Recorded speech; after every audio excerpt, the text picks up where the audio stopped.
ദിവസങ്ങളോളം വിലപിച്ചു ഞാൻ.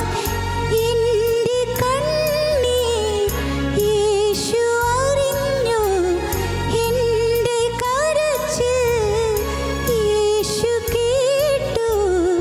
ഒഴുകിയ കണ്ണുനീരവൻ തുടച്ചു, ഒഴുകിയ കണ്ണുനീർ അവൻ തുടച്ചു. ഞാനൊന്നു കരയുമ്പോൾ കൂടി കരയുന്ന, ഞാനൊന്നു തളരുമ്പോൾ കൂടി അണയുന്ന നല്ലൊരു സ്നേഹിതൻ യേശുവല്ലോ, നല്ലൊരു രക്ഷകൻ യേശുവല്ലോ.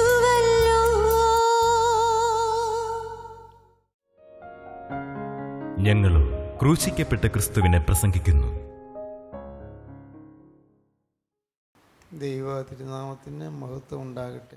വെളിപ്പാട് പുസ്തകം അതിൽ 6-ാം അധ്യായം മുതൽ 19-ാം അധ്യായം വരെയും അന്തിക്രിസ്തുവിൻ്റെ, ശരിയായി പറഞ്ഞാൽ എതിർ ക്രിസ്തുവിൻ്റെ, ആൻറ്റി ക്രൈസ്റ്റിൻ്റെ ഭരണകാലത്തുണ്ടാകുന്ന ഭീകര സംഭവങ്ങളെല്ലാമാണ് വർണ്ണിച്ചിരിക്കുന്നത്.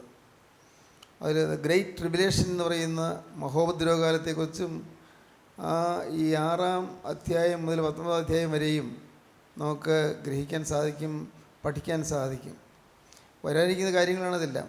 ആൻറ്റി ക്രൈസ്റ്റ് എന്ന് പറയുന്ന എതിർ ക്രിസ്തു, അവൻ ആദ്യം വളരെ സൗമ്യനായും വളരെ സമാധാനപ്രിയനായും കാണപ്പെടും. പക്ഷേ 3.5 വർഷം കഴിയുമ്പോൾ ഈ ആൻറ്റി ക്രൈസ്റ്റ് എതിർ ക്രിസ്തു അവൻ്റെ സ്വഭാവം വ്യക്തമായും ഏറ്റവും നീചവും ഏറ്റവും ഭയാനകവുമായി തീരുകയും മുഴുവനും ഉപദ്രവങ്ങളും കഷ്ടനഷ്ടങ്ങളും വരുത്തുകയും ചെയ്യും. അങ്ങനെ 7 വർഷം അന്തിക്രിസ്തുവിൻ്റെ ഭരണത്തിന് കീഴിലുള്ളതായ കാലങ്ങളാണ് എന്ന് വെളിപ്പാട് പുസ്തകം നമുക്ക് മനസ്സിലാക്കി തരുന്നു. വെളിപ്പാട് പുസ്തകം അതിൻ്റെ പേരുകൊണ്ട് സൂചിപ്പിക്കുന്നത് പോലെ തന്നെ, വെളിപാടല്ല വെളിപ്പാട്, വെളിപ്പാട് പുസ്തകം അതിൻ്റെ പേരുകൊണ്ട് സൂചിപ്പിക്കുന്നത് പോലെ തന്നെ അത് മറഞ്ഞിരിക്കുന്ന സത്യങ്ങളെ മറനീക്കി കാണിച്ചു തരുന്നതാണ്. മറഞ്ഞിരിക്കുന്ന കാര്യങ്ങൾ, അപ്പോക്കാലിപ്സിസ് എന്ന് പറയുന്ന മറഞ്ഞുപോയ കാര്യങ്ങളെ വെളിപ്പെടുത്തുന്നതായ ദൈവീകമായ സ്വർഗീയമായ ആലോചനകളാണ് നമുക്ക് ഇതിൽ നിന്ന് ലഭിക്കുന്നത്. മിക്കവാറും വെളിപ്പാട് പുസ്തകത്തിലെ പല കാര്യങ്ങളും രൂപകാത്മക ഭാഷയിൽ, അലങ്കാര ഭാഷയിൽ പറഞ്ഞിരിക്കുന്നു എന്ന് പറഞ്ഞാൽ ഒരു സിംബോളിക്കാണ്, കുറച്ച് പ്രതീകാത്മകമാണ്. പ്രതീകാത്മകം, സിംബോളിക്കായിട്ടുള്ള ലാംഗ്വേജാണ് നമ്മൾ കാണുന്നത്. Symbolic presentation. ഓരോ കാര്യങ്ങളും പറയുമ്പോൾ ആ കാര്യങ്ങൾ അത് ചില ഉദാഹരണങ്ങളിൽ കൂടെയോ അല്ലെങ്കിൽ ചില ദർശനങ്ങൾ പോലെയോ ചില വ്യക്തികളിൽ കൂടെയോ അല്ലെങ്കിൽ ചില മൃഗങ്ങളിൽ കൂടെയോ ഒക്കെയാണ് അതെല്ലാം വെളിപ്പെട്ട് വരുന്നത്. വെളിപ്പാട് പുസ്തകത്തിൻ്റെ 1-ാമത്തെ അധ്യായം 18-19 വാക്യം വായിക്കുമ്പോൾ കാണാം, നീ കണ്ടതും ഇപ്പോൾ ഉള്ളതും വരുവാനിരിക്കുന്നതും. 3 കാര്യങ്ങൾ. നീ കണ്ടത് പാസ്റ്റ് ടെൻസ്, ഭൂതകാലം, കഴിഞ്ഞ കാലം. ഇപ്പോൾ ഉള്ളത് പ്രസൻറ്റ് ടെൻസ്, വർത്തമാനകാലം. ഇനി വരാനിരിക്കുന്നത്, മേലിൽ സംഭവിക്കാനുള്ളത് ഭാവി കാലം, ഫ്യൂച്ചർ ടെൻസ്. നീ കണ്ടതും ഇപ്പോൾ ഉള്ളതും ഇനിമേൽ വരാനിരിക്കുന്നതും. ഈ 3 കാലങ്ങളെയും ബന്ധിക്കുന്നതായ ഒരു പുസ്തകമാണ് വെളിപ്പാട് പുസ്തകം. നമുക്കറിയാം, ആസിയയിലെ 7 സഭകൾ, ഏഷ്യാമൈനറിലുള്ളതായ 7 സഭകൾ, അവർക്ക് ദൂത് ലഭിക്കുന്നത് ആദ്യത്തെ 2-3 അധ്യായങ്ങൾ നമുക്ക് കാണാം. വളരെ വിശദമായി നാം പഠിച്ചതായതുകൊണ്ട് അതിലേക്ക് ഇപ്പോൾ കടക്കുന്നില്ല. 7 സഭകൾ, ആ സഭകൾക്കുള്ള ദൂത് എക്കാലത്തുമുള്ള എല്ലാ സഭകൾക്കുള്ള ദൂതാണ് വാസ്തവത്തിൽ, എക്കാലത്തും. അതിൽ ഒടുവിലത്തെ സഭ ലവോദിക്ക സഭ, മന്ദോഷ്ണ സഭ, ശീതോഷ്ണവാനായ സഭ. ഭക്തിയില്ലേ? ഉണ്ട്, എന്നാൽ സാക്ഷാലുള്ള ഭക്തിയില്ല. പലതും ഉണ്ട് എന്ന് ഭാവിക്കുന്നുണ്ടെങ്കിലും ആത്മീയമായി ഒന്നുമില്ല. എല്ലാം ആത്മീയമായി ക്ഷയിച്ചൊരവസ്ഥ. ഇപ്പോഴത്തെ കാലങ്ങളും ഏതാണ്ട് അതുപോലെയാണ്. ആത്മീയമായി ക്ഷയിച്ചു വരിക. സഭകൾ ഇന്ന് ആത്മീയമായി തളർന്നിരിക്കുകയാണ്. ആത്മീയമായി പറഞ്ഞാൽ സഭകളെല്ലാം തന്നെ ഇന്ന് സത്യവിശ്വാസത്തിൽ നിന്ന് വ്യതിരിച്ച് പോയിക്കൊണ്ടിരിക്കുകയാണ്. അവിടെ നല്ല, ഞാൻ പറയാറുണ്ടല്ലോ, നക്ഷത്രങ്ങൾ പോലെ തിളങ്ങുന്ന ചില ആളുകളുണ്ട്. തീർച്ചയായിട്ടും എല്ലാ സഭയിലും കാണും. ഞാൻ എടുത്തു പറയുന്ന കത്തോലിക്ക സഭയിലും വിശുദ്ധന്മാരുണ്ട്, യാക്കോബായ സഭയിലും ഓർത്തഡോക്സ് സഭയിലും എല്ലാം ദൈവത്തെ വിളിക്കുന്ന, ദൈവത്തിൻ്റെ വിശുദ്ധി അനുഭവിക്കുന്ന ദൈവമക്കളുണ്ട്. മാർത്തോമാ സഭയിലും CSI സഭയിലും ക്നാനായ സഭയിലും ഇവാഞ്ചലിക്കൽ സഭയിലും എല്ലാം ഉണ്ട്. പെന്തിക്കോസ്ത് സഭയിലുമുണ്ട്, വിശ്വാസികളുണ്ട്, വിശ്വാസ വീരന്മാരുണ്ട്. പക്ഷേ അത് തുലവും ചുരുക്കമാണ്, എണ്ണത്തിൽ കുറവാണ്. അവിടെ ചില ബിനാമിനിങ് പോലെ അവിടെ ചെറിയ വെളിച്ചം കാത്തുകൊണ്ട് ആളുകളുണ്ട്. പക്ഷേ സഭ ആസ് എ ഹോൾ മുഴുവനായിട്ട് പറഞ്ഞാൽ സഭ പൊതുവേ ഇന്ന് ലോകത്തിലേക്ക് ഇറങ്ങിപ്പോയിരിക്കുന്നു. ലോകമയത്വം, പാവം എന്നതിനേക്കാൾ കുറച്ചുകൂടി നല്ലത് ലോകമയത്വം എന്ന് പറയുന്നതാണ്. പ്രകടമായ പാവത്തിലേക്ക് പോകാത്ത ആളുകൾ പോലും ലോകമയത്വം കൊണ്ടിരിക്കുന്നു. വേൾഡിലിനെസ് എന്ന് നമുക്ക് ആ വാക്ക് നമുക്ക് ഏതാണ്ട് മനസ്സിലാക്കാവുന്ന രീതിയിൽ പറയാം. വേൾഡിലിനെസ് എന്ന് വെച്ചാൽ ലോകം, ലോകത്തിൻ്റെ മര്യാദകൾ, ലോകത്തിൻ്റെ നീതികൾ, ലോകത്തിൻ്റെ ന്യായങ്ങൾ, ലോകത്തിൻ്റെ സമ്പ്രദായങ്ങളെല്ലാം അതെല്ലാം സഭയിൽ കടന്നുകൂടിയിട്ട് സഭ ക്രിസ്തുവിൻ്റെ മണവാട്ടി എന്ന് പറയുന്നതിന് പകരം ഇന്ന് വാസ്തവത്തിൽ അന്തിക്രിസ്തുവിൻ്റെ മണവാട്ടിയായി മാറിക്കൊണ്ടിരിക്കുകയാണ്. പ്രത്യേകിച്ചും ഈ കാലയളവിൽ നാം മനസ്സിലാക്കണം, നാം ഏതെങ്കിലും ഒരു സഭയല്ല ഉദ്ദേശിക്കുന്നത്. മണവാട്ടി സഭ, കർത്താവായ യേശുക്രിസ്തുവിൻ്റെ മണവാട്ടി, ക്രിസ്തുവിൻ്റെ മണവാട്ടി സഭ. ക്രിസ്തുവിൻ്റെ മണവാട്ടി സഭ വിശുദ്ധയും നിഷ്കളങ്കയുമായിരിക്കേണ്ടതാണ്. മണവാട്ടി വിശുദ്ധിയായിരിക്കണം, നിഷ്കളങ്കയായിരിക്കണം. അവൾ കറ തീണ്ടാത്തവളായിരിക്കണം, അവൾ തെറ്റ് പറ്റാത്തവളായിരിക്കണം, തെറ്റ് പറ്റാതെ ജീവിക്കുന്നവളായിരിക്കണം. നിർഭാഗ്യവശാൽ ഇന്ന് ലോകത്തിൽ നാം കാണുന്ന സഭകളൊക്കെ ക്രിസ്തുവിൻ്റെ മണവാട്ടി സഭ എന്ന് പറയാവുന്ന രീതിയിൽ അല്ല ജീവിക്കുന്നത്. അപൂർവം പേര്, ഞാൻ ആദ്യം പറഞ്ഞതുപോലെ, അവിടെ ചെറിയ നക്ഷത്രങ്ങൾ പോലെ മിന്നിക്കൊണ്ടിരിക്കുന്നുണ്ട്. അത്രയേ ഉള്ളൂ, ചെറിയ ചെറിയ വിളക്കുകൾ പോലെ. നമുക്ക് പ്രസക്തമായ ഒരു കാര്യം, നാം ഇന്ന് യേശുക്രിസ്തുവിൻ്റെ മണവാട്ടിയായി കർത്താവായ യേശുവിൻ്റെ രണ്ടാമത്തെ വരയിൽ പറന്നു ചെല്ലുന്ന മണവാട്ടിയായി, കർത്താവായ യേശുവിൻ്റെ മഹത്വത്തിൻ്റെ പങ്കാളിയായി മണവാട്ടിയായി നാം തീരേണ്ടവരാണ്. അതിനാണ് നാം വിളിക്കപ്പെട്ടിരിക്കുന്നത്, അതിനാണ് നാം സമർപ്പിച്ചിരിക്കുന്നത്, ക്രിസ്തുവിൻ്റെ മണവാട്ടി സഭ. ഒരു കാര്യം പ്രത്യേകിച്ച് ഓർക്കണം, മണവാട്ടി ശുദ്ധയും നിഷ്കളങ്കയുമായി നിന്നില്ലെങ്കിൽ വിവാഹം നടക്കാതെ പോകും. മണവാളൻ വരുമ്പോൾ മണവാട്ടി ഉറങ്ങുന്നതായിരിക്കും, മണവാട്ടി മയങ്ങിയിരിക്കുന്നതായിരിക്കും. മണവാളൻ വരുമ്പോൾ മണവാളിനെ എതിരേൽക്കാൻ സാധിക്കാതെ അവൾ പുറത്ത് നിൽക്കുന്നതായി പോകേണ്ടി വരും. പേരിന് കൂട്ടായ്മയുണ്ട്, പേരിന് സഭയുണ്ട്, പേരിന് നമസ്കാരമുണ്ട്, പേരിന് നോമ്പുണ്ട്, പേരിന് എല്ലാ കാര്യങ്ങളുമുണ്ട്, എല്ലാം ഉണ്ട്. പക്ഷേ അതിൻ്റെ ജീവൻ നഷ്ടപ്പെട്ടു പോയിരിക്കുന്നു. അങ്ങനെ വന്നാൽ നാം മണവറയ്ക്ക് പുറത്ത് നിൽക്കേണ്ടി വരും. കർത്താവായ യേശുക്രിസ്തു തൻ്റെ പരിശുദ്ധയുടെ അവസാന കാലത്ത് പറഞ്ഞ ഒരു ഉപമയാണ് 10 കന്യകമാരുടെ ഉപമ. നമുക്കറിയാവുന്നതാണ്, നമുക്കെല്ലാം അറിയാവുന്ന ഒരു ഉപമയാണ്. 10 കന്യകമാർ, അവരെല്ലാവരും മണവാളിനെ എതിരേൽപ്പാൻ ഒരുങ്ങിയിരുന്നവരാണ്, കാത്തിരുന്നവരാണ്. മണവാളിനെ എതിരേൽക്കണമെന്ന് അവർക്ക് ആഗ്രഹം ഉണ്ടായിരുന്നു. മണവാളിനെ എതിരേൽക്കാനായി കാത്തിരുന്ന് ഒരുങ്ങിയിരുന്നവർ 10 പേരും ഒരുപോലെ മണവാളിനെ എതിരേൽക്കണമെന്നുള്ള ആഗ്രഹമുള്ളവരായിരുന്നു.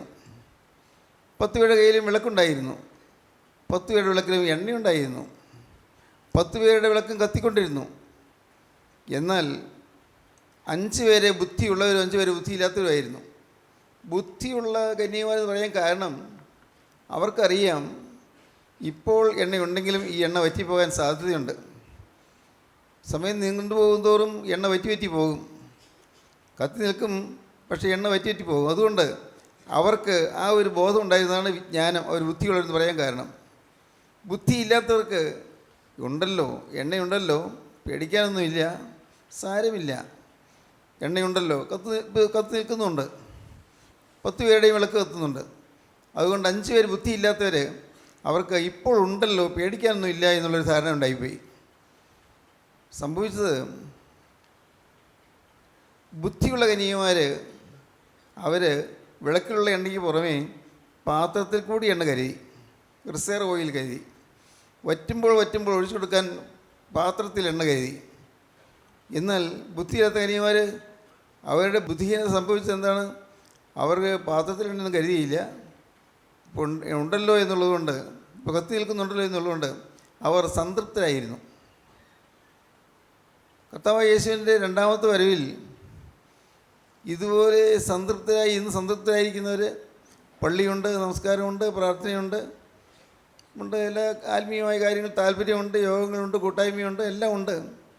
പക്ഷേ ഇപ്പോൾ ഉള്ളതിൽ സംതൃപ്തരായി നിൽക്കുന്നതുകൊണ്ട് അവർ ചേർക്കപ്പെടാൻ സാധ്യതയില്ല.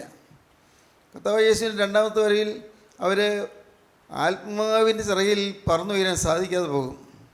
പരിശുദ്ധാത്മാവിൻ്റെ ചിറകിൽ പറക്കുക, സ്തുതിയുടെ ചിറകിൽ പറക്കുക, പരിശുദ്ധാത്മാവിൻ്റെ കറയിൽ പറക്കുക, പരിശുദ്ധാത്മാവ് നമ്മെ പറപ്പിച്ചുകൊണ്ട് പോയി ക്രിസ്തുവിൻ്റെ സന്നിധാനത്തിൽ എത്തിക്കുക. നിങ്ങൾക്കറിയാം, ഏലിയാസാർ റിബേക്കയെ ഇസാക്കിൻ്റെ അടുക്കലേക്ക് കൊണ്ടുപോയതുപോലെ ഏലിയാസാർ റിബേക്കയെ ഒരുക്കി അണിയിച്ച് അവൾക്ക് വസ്ത്രം കൊടുത്തു, മൂക്കുത്തി കൊടുത്തു, വള കൊടുത്തു, മോതിരം കൊടുത്തു, ഇങ്ങനെ എല്ലാം ആക്കി അവളെ ഒരുക്കി അവളെ ഇസ്ഹാക്കിനെ മണവാട്ടിയായി കൊണ്ടുപോയതുപോലെ ഇന്ന് പരിശുദ്ധാത്മാവ് നമ്മെ ഒരുക്കിക്കൊണ്ടിരിക്കുകയാണ്. പരിശുദ്ധാത്മാവ് നമ്മെ ഒരുക്കിക്കൊണ്ടിരിക്കുന്നു. അതേ സമയത്ത് തന്നെ ആൻറ്റി ക്രൈസ്റ്റും അന്തിക്രിസ്തു അല്ലെങ്കിൽ എതിർക്രിസ്തുവും അവൻ്റെ മണവാട്ടിയെ ഒരുക്കിക്കൊണ്ടിരിക്കുകയാണ്. എതിർക്രിസ്തുവിൻ്റെ മണവാട്ടിയായിട്ട് ഒരുക്കുന്നത് കള്ളപ്രവാചകനാണ്. തൃത്വമുണ്ട്, സാത്താൻ തൃത്വമുണ്ട്. സാത്താൻ, എതിർക്രിസ്തു, കള്ളപ്രവാചകൻ. ദൈവത്തിന് തൃത്വം പോലെ തന്നെ, ദൈവത്തിന് പിതാവ്, പുത്രൻ, പരിശുദ്ധാത്മാവ്. സാത്താൻ്റെ തൃത്വം ഇന്ന് അനേകരെ നശിപ്പിച്ചുകൊണ്ടിരിക്കുകയാണ്, അനേകരെ കളങ്കമുള്ളവരാക്കി തീർത്തുകൊണ്ടിരിക്കുകയാണ്. ഇതൊന്നും സാധാരണ ആളുകൾ അറിയുന്നില്ല, ചിന്തിക്കാൻ നേരവുമില്ല. അതിനുള്ളതായ ഏതെങ്കിലും കാര്യങ്ങൾ, ഇങ്ങനെയുള്ള കാര്യങ്ങൾ പറഞ്ഞു കൊടുക്കാനുള്ള സംവിധാനമൊന്നും സഭകളിലില്ല. കൂട്ടായ്മയുണ്ട്, സഭകളിൽ പല സഭകളിലും യങ് മെൻ ഫെലോഷിപ്പുണ്ട്, അല്ലെങ്കിൽ യൂത്ത് അസോസിയേഷനുണ്ട്, വനിതാ സമ്മേളനമുണ്ട്, എല്ലാം ഉണ്ട്. പേരിനുള്ളതായ ചട്ടംകെട്ടുകളെല്ലാം ഉണ്ട്. പക്ഷേ അകത്ത് ഉള്ളിൽ ജീവൻ നഷ്ടപ്പെട്ടു പോയിരിക്കുന്നു. ഇവിടെ നമുക്കുള്ള ഒരു പ്രശ്നം എന്താണെന്ന് ചോദിച്ചാൽ, നാം ഓരോരുത്തരും അനേകര് എണ്ണയില്ലാത്ത വിളക്കുമായി പുറത്ത് നിൽക്കേണ്ടി വരുന്ന സമയത്ത് നാം ഓരോരുത്തരും എണ്ണയുള്ള കത്തുന്ന വിളക്കുമായി നാം മണവറയ്ക്കകത്തേക്ക് പ്രവേശിക്കാൻ തയ്യാറായിരിക്കേണ്ടവരാണ്. ഇതെല്ലാം സംഭവിക്കാൻ പോകുന്ന കാര്യങ്ങളാണ്. കർത്താവ് യേശുക്രിസ്തു വീണ്ടും വരും. ആൻറ്റി ക്രൈസ്റ്റ് ഭരിക്കുകയും ചെയ്യും. ദൈവത്തിന് സ്തോത്രം. ഈ അന്തിക്രിസ്തുവിൻ്റെ ഭരണം എന്ന് പറയുന്നത് വളരെ ഭയാനകമായ ഭരണമായിരിക്കും. ആദ്യത്തെ 3.5 കൊല്ലം അവൻ ഒരു ലോക രാഷ്ട്ര നേതാവായിട്ട് അവൻ അറിയപ്പെടും. വളരെ സ്നേഹത്തോടെ, സൗമ്യതയോടെ, ശാന്തതയോടെ ഭരിച്ചുകൊണ്ടിരിക്കും. ഒരു വലിയ രാഷ്ട്ര നേതാവ് ആരാണെന്ന് അറിഞ്ഞുകൂടാ. സിറിയയിൽ നിന്നായിരിക്കും അവൻ ഉദയമെന്ന് വേദപുസ്തകത്തിൽ ചില ഭാഗങ്ങൾ സൂചിപ്പിക്കുന്നുണ്ട്. സിറിയയിൽ നിന്ന്, ആരബ് കൺട്രീസിൽ നിന്ന്, ആ സിറിയ അതിനോട് ചേർന്ന് കിടക്കുന്നതായ ജോർഡൻ, ടർക്കി മുതലായ സ്ഥലങ്ങൾ, ഈ സിറിയയിൽ നിന്ന്, അരാം സൈന്യം, വേദപുസ്തകം പറയുന്ന അരാം ദേശത്ത് നിന്ന് ആയിരിക്കും ഈ എതിർക്രിസ്തു വരുന്നത് എന്ന് ഒരു സൂചന വേദപുസ്തകത്തിൽ കാണുന്നുണ്ട്. എതിർക്രിസ്തുവിൻ്റെ മണവാട്ടിയിൽ നിന്ന് ഒരുക്കിക്കൊണ്ടിരിക്കുകയാണ്. ചട്ടംകെട്ടുകളെല്ലാം ഉണ്ട്, ആചാരങ്ങളെല്ലാം ഉണ്ട്, ഫോർമാലിറ്റീസ് എല്ലാം ഉണ്ട്. എന്നാൽ ആത്മീയമായ ചൈതന്യം നഷ്ടപ്പെട്ടു പോയ ഒരു കൂട്ടം ജനം, ആ കൂട്ടത്തിൽ നാം ആകരുത്. നമുക്ക് ആചാരങ്ങളോ അതുപോലുള്ളതായ സമ്പ്രദായങ്ങളോ അനുഷ്ഠാനങ്ങളോ ഒന്നുമല്ല നമുക്ക് വേണ്ടത്. സജീവമായ ഒരു അനുഭവമാണ് നമുക്ക് വേണ്ടത്. ക്രിസ്തുവുമായിട്ടൊരു ബന്ധം, മണവാളിനോടുള്ളതായൊരു സ്നേഹം.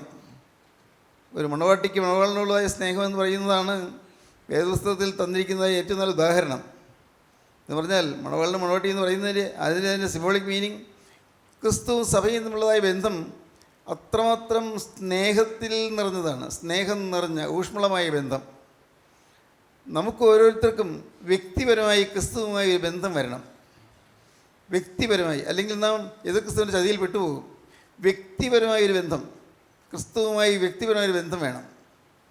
നാം ഒന്ന് എൻ്റെ ദൈവമേ എന്ന് വിളിക്കുമ്പോൾ, എൻ്റെ യേശുവേ എന്ന് വിളിക്കുമ്പോൾ, എൻ്റെ കർത്താവേ എന്ന് വിളിക്കുമ്പോൾ, അപ്പോൾ കർത്താവ് അടുത്ത് വന്നു എന്നുള്ളൊരു അനുഭവം നമുക്ക് കിട്ടണം. വെറുതെ അനുഭവം കിട്ടുകയില്ല. ആ അനുഭവത്തിൽ ജീവിക്കുന്നവർക്ക് മാത്രമേ അത് കിട്ടുകയുള്ളൂ. നാം അനേകം പേര് ഇപ്പോൾ യോഗത്തിനൊക്കെ വരുന്നുണ്ട്, അനേകം പേര് വചനം കേൾക്കാൻ വരുന്നുണ്ട്, തീർച്ചയായിട്ടും സന്തോഷമാണത്. നിങ്ങളെല്ലാവരും വരുന്നത് സന്തോഷമാണെന്ന് ഞാൻ പലപ്പോഴും പറയാറുണ്ടല്ലോ. കാരണം നമുക്ക് ഈ കാര്യങ്ങൾ അറിയാനിടയായാൽ രക്ഷപ്പെടുമല്ലോ എന്നുള്ളതുകൊണ്ടാണ്. പക്ഷേ നാം അനേകർ വരുന്നുണ്ടെങ്കിലും ഈ യേശുക്രിസ്തുവുമായി ഒരു സജീവ ബന്ധം എന്ന കാര്യം പലർക്കും കിട്ടിയിട്ടില്ല. ദൈവത്തിന് സ്തോത്രം. ആൻറ്റി ക്രൈസ്റ്റിൻ്റെ മണവാട്ടിയെ ഇന്ന് ഒരുക്കിക്കൊണ്ടിരിക്കുകയാണ്. ആൻറ്റി ക്രൈസ്റ്റ് എതിർ ക്രിസ്തുവിൻ്റെ മണവാട്ടി ഇന്ന് ഒരുങ്ങിക്കൊണ്ടിരിക്കുകയാണ്. പലരും അറിയുന്നില്ല.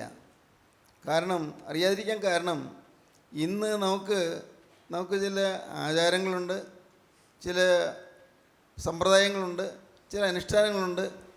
അതിലെല്ലാം നമ്മുടെ ഭക്തി തങ്ങി നിൽക്കുകയാണ്. ഭക്തി അവിടം വരെ എത്തുന്നുള്ളൂ. അതിനപ്പുറത്ത് ആദ്യം പറഞ്ഞതുപോലെ യേശുക്രിസ്തുവുമായൊരു സജീവമായ ബന്ധം, ഒരു personal experience, personal intimacy towards Christ, യേശുക്രിസ്തുവിനോട് ഒരു വ്യക്തിപരമായ സ്നേഹബന്ധം, അത് നാം അനുഭവിക്കേണ്ടിയിരിക്കുന്നു. നിങ്ങൾ ദയവായി ഒരു കാര്യം ചെയ്യൂ. നിങ്ങൾ ദിവസം എപ്പോഴെങ്കിലും നിങ്ങൾക്ക് സമയം കിട്ടുന്ന സമയം, അല്ലെങ്കിൽ സമയം ഒരുക്കി അല്പസമയം നിങ്ങൾ തനിയെ തിരുസന്നിധിയിലിരിക്കുക, കർത്താവിൻ്റെ മുമ്പിലിരിക്കുക, ഏകാന്തത്തിലിരിക്കുക. അപ്പോൾ നിങ്ങളുടെ കൂടെ വേറെ ആരും വേണമെന്നില്ല. ഭാര്യ വേണ്ട, അല്ലെങ്കിൽ ഭർത്താവ് വേണ്ട, മക്കളൊന്നും. അതൊക്കെ രാവിലെ പ്രഭാത നമസ്കാരത്തിനും സന്ധ്യ നമസ്കാരത്തിനൊക്കെ എല്ലാവരും കൂടെ ചേരാം. ഇതങ്ങനെയല്ല. പ്രഭാത നമസ്കാരവും സന്ധ്യ നമസ്കാരവും കൂടാതെ നമ്മുടെ ജീവിതത്തിൽ കുറച്ച് സമയം, അത് നിങ്ങൾക്ക് നിങ്ങളുടെ ജോലി തിരക്കനുസരിച്ച് നിങ്ങൾക്ക് സമയം ക്രമീകരിക്കാം. കുറച്ച് സമയം നിങ്ങൾ കർത്തൃവാതിലിരിക്കുക. നിങ്ങൾ ദൈവം തന്ന നന്മകളോർത്ത് ദൈവത്തെ സ്തുതിക്കുക. ദൈവത്തെ സ്തുതിക്കുക. എളുപ്പം സാധിക്കത്. കർത്താവ്, എനിക്ക് ഇന്ന് തിരുവചനം വായിക്കാൻ അതിന് ഉള്ള പഠിപ്പ് തന്നല്ലോ, ഭാഷ തന്നല്ലോ. കർത്താവ്, ഈ തിരുവചനം വായിക്കാൻ കൃപ തന്നല്ലോ, എൻ്റെ കണ്ണിന് കാഴ്ച തന്നല്ലോ. കർത്താവ്, ഈ തിരുവചനം എനിക്ക് സ്വീകരിക്കാനുള്ളതായ ഒരു ഹൃദയം തന്നല്ലോ. തിരുവചനം വായിക്കാനുള്ളൊരു ആഗ്രഹം തന്നല്ലോ. കർത്താവ്, ഇതിൻ്റെ വചനം കേൾക്കാൻ പോകുന്നുള്ളതായ സാധ്യത എനിക്ക് തന്നല്ലോ. എനിക്ക് ആരോഗ്യക്കുറവില്ല, വചനം കേൾക്കാൻ പോകാൻ സാധിക്കും.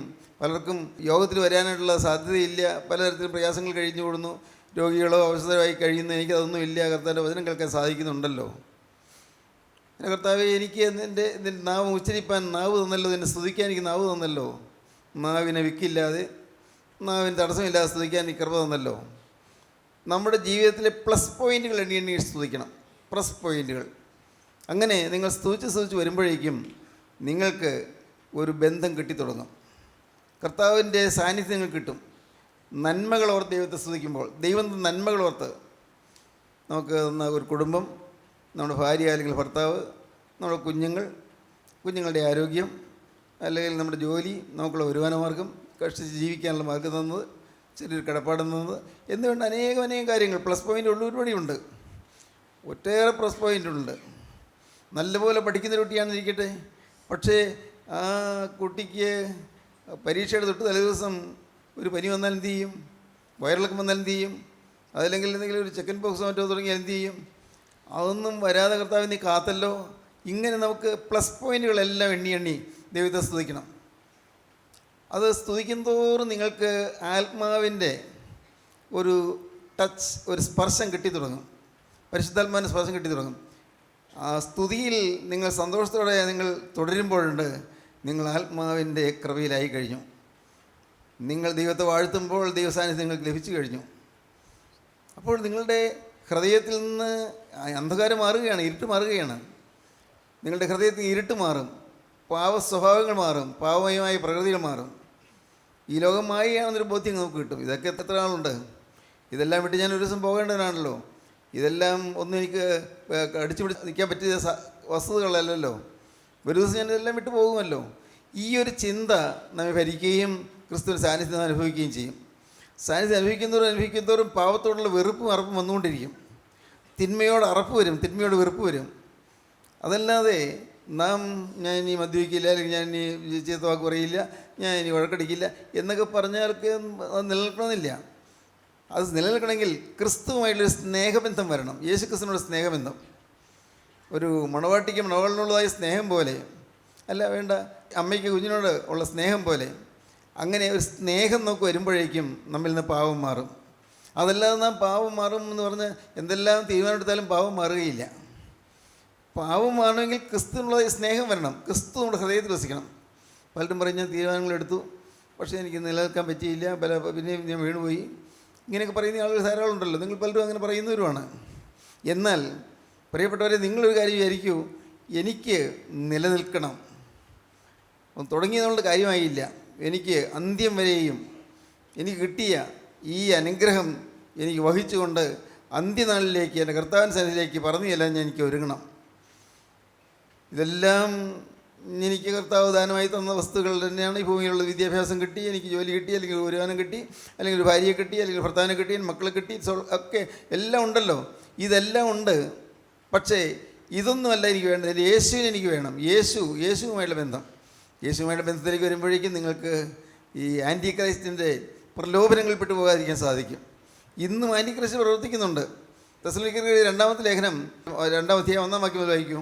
ഇനി സഹോദരന്മാരെ, നമ്മുടെ കർത്താവായ യേശുക്രിസ്തുവിൻ്റെ പ്രത്യക്ഷതയും അവൻ്റെ അടുക്കലുള്ള നമ്മുടെ സമാഗമനവും സംബന്ധിച്ച് ഞങ്ങൾ നിങ്ങളോട് അപേക്ഷിക്കുന്നത്, കർത്താവിൻ്റെ നാൾ അടുത്തിരിക്കുന്നു എന്ന് വെച്ച് നിങ്ങൾ വല്ല ആത്മാവിനാലോ വചനത്താലോ ഞങ്ങൾ എഴുതി എന്ന ഭാവത്തിലുള്ള ലേഖനത്താലോ സുബോധം വിട്ട് വേഗത്തിൽ ഇളകുകയും ഞെട്ടിപ്പോകുകയും അരുത്. ആരും ഏതു വിധേനയും നിങ്ങളെ ചതിക്കരുത്. നിങ്ങളെ ചതിക്കരുത്. ആദ്യമേ വിശ്വാസത്യാഗം സംഭവിക്കും.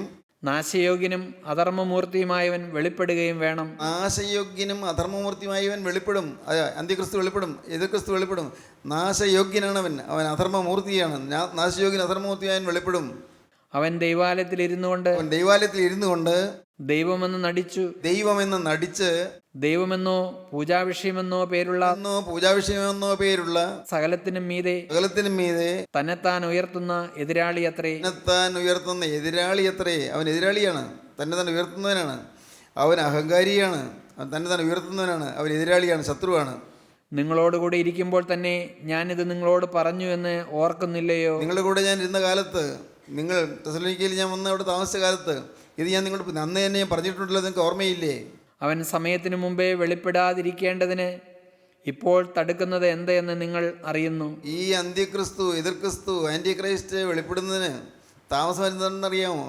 സമയത്തിന് മുമ്പേ, വെളിപ്പെടുന്നതിന് മുൻപ് എന്താണ് തടുത്തുകൊണ്ട് ഒരാൾ നിൽക്കുന്നുണ്ട്. ആരാണ്? പരിശുദ്ധാത്മാവ്. പരിശുദ്ധാത്മാവ് ഈ എതിർക്രിസ്തുവിനെ തടുത്തുകൊണ്ട് നിൽക്കുകയാണ്.